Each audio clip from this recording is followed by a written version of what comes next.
Hello! You're listening to a podcast para sa mga aspiring at kasulukuyang entrepreneurs. Dito, pag-uusapan natin ang cash management strategies, rational financial decision making, at budgeting techniques na makakatulong sa iyo na mag-manage ng pera ng mas matalino at magpalago ng negosyo ng mas matatag. Kung handa ka ng mag-level up sa financial skills mo, simulan na natin ang usapan. Aspiring entrepreneur ka ba? Huwag hayaang mawala ang kita sa maling desisyon. Matutong mag-manage ng cash, magdesisyon ng matalino, at mag-budget ng wasto para sa mas matatag at matagumpay na negosyo. Simulan na natin ang Smart Money Moves. Narito si Kuya Jasper, isang entrepreneur sa Lipa City upang magbigay ng insights para mapalago pa ang inyong negosyo. Pwede pong malaman kung ano po yung pangalan nyo and ano po yung business nyo. Jasper Cafe. So, Log House Cafe. So, based po sa experience nyo, why is proper cash management important for a business? So, yun yung parang pinaka bloodline ng business, any business. Yung pinaka bloodline niya yung cash flow o yung cash. Kasi walang business kung walang cash. So, kaya importante yun. So, kaya importanteng alam nung entrepreneur yung cash flow niya. Ibig sabihin yung pumapasok na pera tsaka lumalabas na pera. Kasi pag hindi niya alam yun, kumbaga mapuputol yung ugat. So, mamamatay. So, dapat alam niya. So, syempre, lagi yan. Mas mataas dapat ang pumapasok na pera sa lumalabas. Kung hindi, kung baliktad, nalulugi siya. So, dapat alam niya talaga. Sa tingin nyo po, ano po yung madalas na mistake ng mga young entrepreneurs sa pag-handle ng cash management? Spending more than parang yung sinabi ko kanina, mas mataas yung spend niya sa pumapasok na pera sa kanya. Yun yung madalas na sakit ng nagsisimula, lalo pag bata pa. So for example, startup. Lagi naman sa startup so kunyari nag-startup siya. Ang dami niya agad ginastos, gumastos na agad siya ng laptop, gumastos na agad siya ng cellphone na bago, which is yung binili niya, wala namang babalik agad na pera versus ang ginastos niya stocks. Kunyari ano ba yung business niya, pagkain. Imbes na ang ginastos niya yung ingredients, ginastos niya laptop na maganda para kuno sa ganito ganyan. Pero sa long term nun, mas nalugi siya. Pero let's say example, ang business naman kailangan talaga ng mas magandang laptop para hindi lang kayo malito. Kunyari, kailangan naman niya laptop. Kunyari, nakikipag-meet siya sa ibang tao. So, kailangan niya mag-close ng deal. Yun naman, mas kailangan yung ganun. So, basta basically, yung kung ano yung mag-generate ng income, yun yung dapat paggastusan. Tapos, wag muna mag-spend. So, kunyari, bumili na agad ng aircon. Hindi naman kailangan. Pwede naman face ng electric fan. Pero nag-aircon na agad. So, namatay na. Mas mataas lang, every month, mas mataas lagi yung expense niya versus the income. Sa tingin nyo po, ano po yung nagiging tulong ng pagkakaroon ng rational decision making sa business? So yun yung isa sa pinaka-importante, yung rational thinker ka. Kasi business na yan Kumbaga kailangan talaga rational thinker ka. Dapat aligned ka talaga mag-isip. So, yun yung pinaka-importante. Basta dapat focus ka. Kumbaga yun yung master mo. Kumbaga dapat focused ka lagi. Sa kung ano mang business yan. Sa tingin nyo po, may mga budgeting techniques po kaya kayo na ginagawa sa company nyo? Tapos, ano po kaya yung mga yun na pwedeng makatulong sa mga baguhang entrepreneur? So, yun, very important yung budgeting kasi for one, dapat nga mas mataas yung income versus sa expense. So, in terms of budgeting, dapat talaga research yan. So, magre-research hanggang sa kung ano yung best. Hindi rin laging pinakamura ang way. Pero kung ano yung pinaka-best na pasok din dun sa budget. So kasi hindi ka pwedeng, yun nga, kunyari, example kanina, laptop. Pwede ka bang, o kaya cellphone, pwede ka bang ganito lang? O kailangan mo talaga yung pinaka high-end? So, ganun siya lagi. So, kailangan mo ng research. So, kunyari sa ingredients, so, kunyari sa mga food business, ano ba siya, kailangan mo ba ng ganitong ingredients para mas masarap? O magtitipid ka ba? Or ito, kailangan mo bang sarapan to? Yung ganyan. So, very important yung budgeting sa business talaga. So, pag nagra-run po kayo ng business, balance po yung cash management, rational, and budgeting nyo po. Yes. Actually, it goes hand in hand yung tatlong yun. Hindi sila separate. Kumbaga as one yan. Kailangan talaga. So, yung tatlo pong yun, kailangan balance para magkaroon po ng business, mas tumaas po yung business performance nyo. Sa tingin nyo po, yun po yung ginawa nyo? In a way, yes. Pero meron pang mas detail para mag-increase yung business performance. Hindi lang yun. Pero yes, kasama yung tatlong yun. If that makes sense. Bali, Kasi marami pa yan eh. Pagka business performance, meron ka pang marketing. Marami pa yan. Hindi lang yung tatlong yun. okay. So, bali, bago po pala, ang research po kasi namin about cash management, rational decision making, and budgeting techniques. So, sabi niyo naman po, yung tatlong yun is mahalagang sangkap po sa business. So, para po sa inyo, bilang dati po kayong yung mga nagsisimula po pong entrepreneur, paano niyo po nasasabi na successful na po kayo? So, mahirap masabing successful ka na. Kasi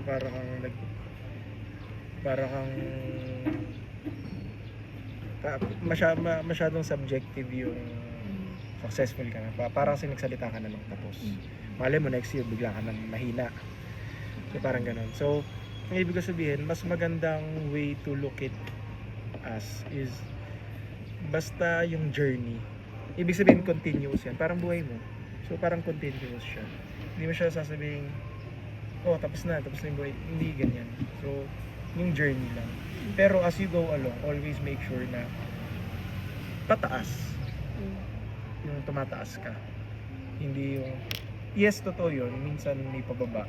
Yun yung business is business. Minsan bababa. Tapos tataas na naman. Ganun siya talaga. Pero always make sure. Kaya nga enjoy mo yung journey dapat. Yung journey yung mas importante. Tapos syempre dapat na-enjoy mo yung ginagawa mo.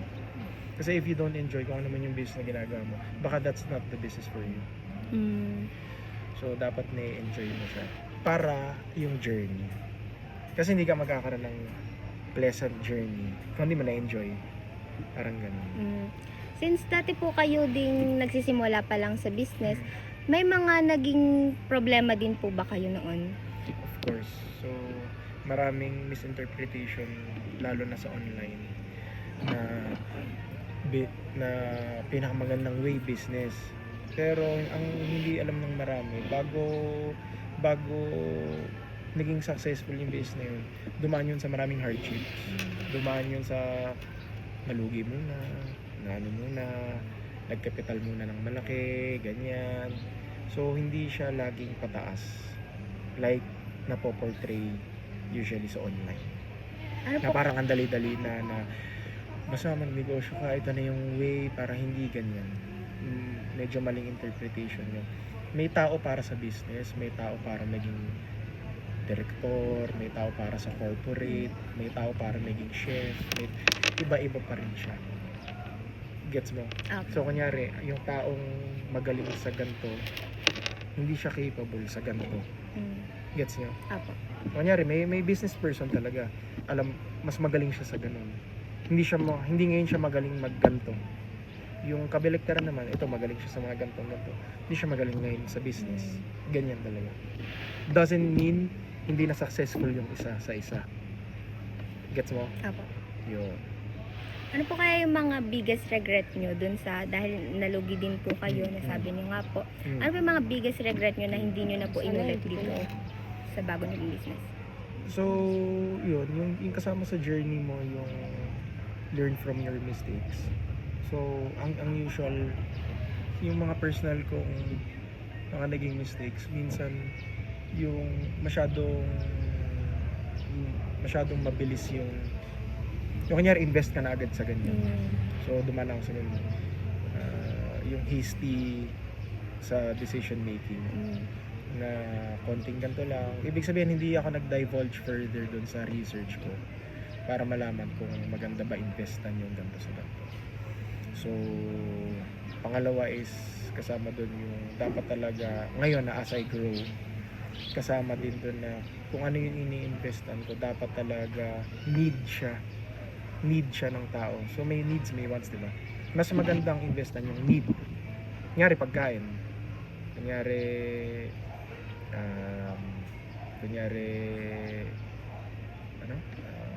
yung pang-clean. Ibig sabihin yung need talaga ng tao. Kunyari, want. Kunyari, computer shop. So, wants lang yun. Hindi yan need ng tao. Want lang yun. So, mas maganda yung need ang pinag-investan. Tapos yun, pangalawa, kailangan ka talaga mag-research mo. Kailangan mo talaga i-research para yung pupuntahan mo, dapat alam mo siya. Dapat alam mo yung ins and outs niya. So, minsan, lalo pag startup, dun mo palang kasama sa journey yung paano mo malaman yung ins and outs. So, siguro after 6 months to 1 year, medyo talagang gamay mo na. So, yun, kasama rin sa journey. Ano po kaya yung mapapayo nyo sa mga baguhang entrepreneur? Ay sir, isa po kasi yung Laghouse Cafe na parang lagi ko siyang nakikita sa online, sa mga friends ko, parang lagi siyang puntahan. Sa tingin niyo po, paano po kayo nag-aano sa trend? Yung parang nag-a-align po sa trend? Okay. So actually, believe it or not, hindi kami nagsispend masyado sa marketing. Pero kung makikita mo kasi, sila yung mismo sila yung mismo nagbi-video, sila yung mismo nagpi-picture. So ang spend namin is yung nakikita dun, which is yung house, Yung design. yung interior, etc., yung food. Para daw po kasing Baguio feels Oh, po. yan, ganyan. So, hindi kami yung nagsispend ng marketing na babayaran namin si ganito. Hindi. Sobrang minimal kami sa marketing. So, ang tawag dun sa marketing na nangyayari sa amin, thankfully, is word of mouth. So, hindi yun necessarily mouth lang. So, ngayon, ang word of mouth na rin, yung cellphone, TikTok, ibig sabihin, si ganito, nag-picture sa ganito, yun na yung mouth. Yun yung word of mouth niya, yung picture or yung video na pinost niya online, ganyan. So, gusto na rin pumunta ng ibang tao, ganyan. So, thankfully, ganun yung nangyayari. So, yun, ginagandahan namin yung interior, exterior, yung plating, yung sa beverage, yung merong latte art, ganyan. Kumbaga, doon kami nagfo-focus. Tapos in return, yung ganun yung nangyayari. Yung word of mouth, medyo mas malakas than the usual. Kasi kung makikita mo rin, actually, nasa liblib na lugar kami.